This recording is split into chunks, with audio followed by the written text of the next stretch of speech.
കേരള പദയാത്രയിലെ വിവാദ ഗാനത്തിൽ IT. Cell കൺവീനർക്കെതിരെ കേന്ദ്ര നേതൃത്വത്തെ സമീപിച്ച് ബി.ജെ.പി. സംസ്ഥാന അധ്യക്ഷൻ കെ സുരേന്ദ്രൻ.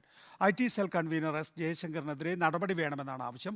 ജയശങ്കർ പാർട്ടിക്ക് അവമതിപ്പുണ്ടാക്കിയെന്നാണ് പരാതി. അബദ്ധം പറ്റിയെന്ന ജയശങ്കറിന്റെ വിശദീകരണം സംസ്ഥാന നേതൃത്വം തള്ളി. ആർ റോഷിപാൽ വിശദാംശങ്ങളുമായി. റോഷിപാൽ, ഇതിനകത്ത് ദുരൂഹതയാണോ ബി.ജെ.പി. സംസ്ഥാന നേതൃത്വം സംശയിക്കുന്നത്? നികേഷ്, ഒന്ന് ബി.ജെ.പി. സംസ്ഥാന നേതൃത്വത്തിലുള്ള ഭിന്നത. ആ ഭിന്നതയുടെ തുടർച്ചയായാണ് ഇത്തരത്തിൽ കേന്ദ്രവിരുദ്ധ ഗാനം ബി.ജെ.പിയുടെ സംസ്ഥാനത്തെ നടക്കുന്ന സംസ്ഥാന അധ്യക്ഷൻ തന്നെ നയിക്കുന്ന കേരള പദയാത്രയിൽ വന്നത്, അതിന്റെ ലൈവ് ടെലികാസ്റ്റിൽ ഉണ്ടായത് എന്ന സംശയമാണ്. അതിന് പിന്നിൽ ഒരു ഗൂഢാലോചന നടന്നു എന്ന സംശയം സംസ്ഥാന നേതൃത്വത്തിലുണ്ട്. ഇതുകൊണ്ട് തന്നെയാണ് ഐ.ടി. സെല്ലിന്റെ കൺവീനറായ എസ് ജയശങ്കറിനെതിരെ നടപടി വേണമെന്ന ആവശ്യം ഇപ്പോൾ ഉയർത്തിയിരിക്കുന്നത്. സംഘടനാ ചുമതലയുള്ള സെക്രട്ടറി സന്തോഷിനോടാണ് ഈ ആവശ്യം സംസ്ഥാന അധ്യക്ഷൻ കെ സുരേന്ദ്രൻ തന്നെ മുന്നോട്ട് വെച്ചത്. കഴിഞ്ഞ ദിവസം ഐ.ടി. സെൽ കൺവീനർ ജയശങ്കറിനോട് വിശദീകരണം തേടിയിരുന്നു സംസ്ഥാന നേതൃത്വം.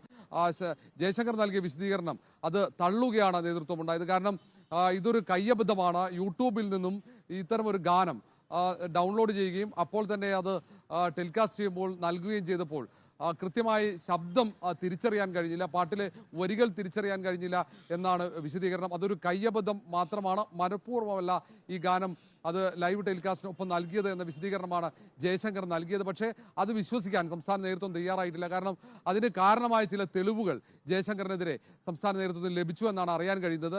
സുരേന്ദ്രനെതിരെ ചില ഗൂഢാലോചനകൾ ജയശങ്കറിന്റെ നേതൃത്വത്തിൽ നടത്തിയെന്ന ചില സൂചനകളും അതിന്റെ തെളിവുകളും കെ സുരേന്ദ്രന് ലഭിച്ചു എന്ന വിവരങ്ങളും പുറത്തു വരുന്നു. ഈ സാഹചര്യത്തിലാണ് ജയശങ്കറിനെതിരെയുള്ള നടപടി. ഐ.ടി. സെൽ കൺവീനർ സ്ഥാനത്ത് നിന്നും ജയശങ്കറിനെ മാറ്റണമെന്ന ആവശ്യം സംസ്ഥാന നേതൃത്വം ദേശീയ നേതൃത്വത്തിന് മുന്നിൽ വെച്ചിരിക്കുന്നത്. ഏതായാലും സംസ്ഥാന നേതൃത്വത്തിന്റെ ഈ ആവശ്യം കേന്ദ്ര നേതൃത്വം അംഗീകരിക്കാനാണ് സാധ്യത. ബി.എൽ. സന്തോഷിന്റെ വിശ്വസ്തൻ കൂടിയാണ് ജയശങ്കർ എന്നതാണ് പ്രത്യേകത.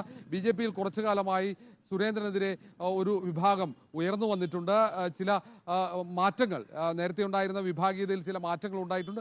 അതിന്റെ ഭാഗമായിട്ടാണ് ഇത്തരമൊരു നീക്കം ഉണ്ടായിരിക്കുന്നത്. അത് പക്ഷേ ബി.ജെ.പിയുടെ ഈ ജാഥയ്ക്ക് മാത്രമല്ല, ബി.ജെ.പിയുടെ സംസ്ഥാനത്തെ പ്രവർത്തകർക്കൊക്കെ മാനസിക പ്രയാസം ഉണ്ടാക്കിയ ഒരു സംഭവമാണെന്നുകൂടി സുരേന്ദ്രൻ പരാതിയിൽ ചൂണ്ടിക്കാട്ടുന്നുണ്ട്. ആർ റോഷിപാലാണ് വിശദാംശങ്ങൾ നൽകിയത്.